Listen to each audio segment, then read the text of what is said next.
And before we dive in, do a favor for the channel, smash that subscribe button and hit like so you don't miss any wild stories like this one. Ever wondered what would happen if the Mission Impossible franchise went completely off the rails?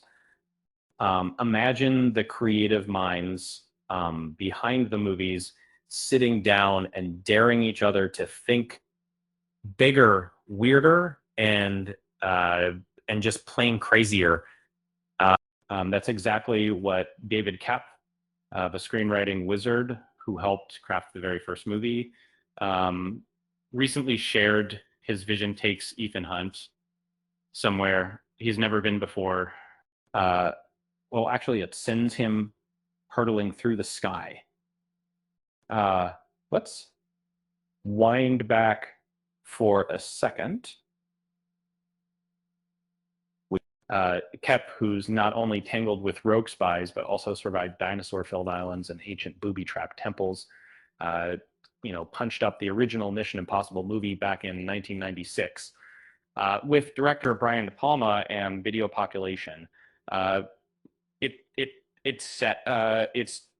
the movie's plot was as twisty as a spy's mustache, and it set the stage for Tom Cruise's wild action run, even if its Rotten Tomatoes score leaves it somewhere in the middle of the pack.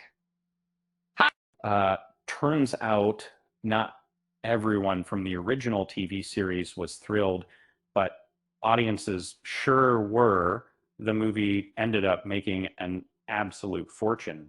And decades later, Mission Impossible has become one of Hollywood's crown jewels, with each sequel trying to outdo the last in terms of spectacle and stunts.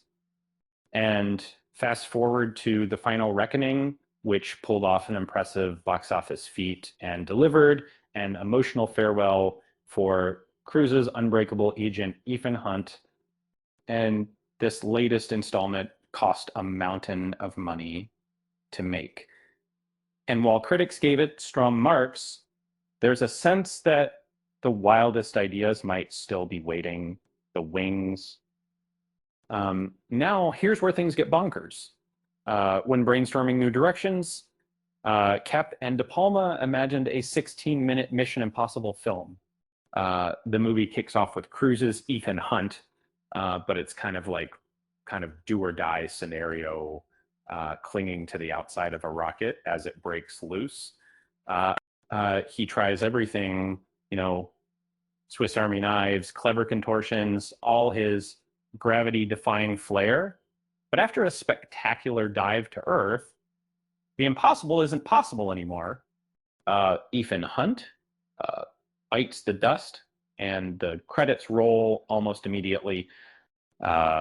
Safe to say that would be the shortest and maybe the most memorable mission yet. And of course, Hollywood likes to leave the door open for comebacks. Among blockbuster writers, even a rocket crash isn't enough to snuff out the hero permanently. Ethan Hunt could probably survive a fall from outer space if there was a sequel on the line. And for anyone keeping score, if you think Ethan Hunt's stunts are impressive, just know he's the only guy who could skydive out of a movie franchise and still got nominated for another sequel. And with that said, thanks for watching, and until next time,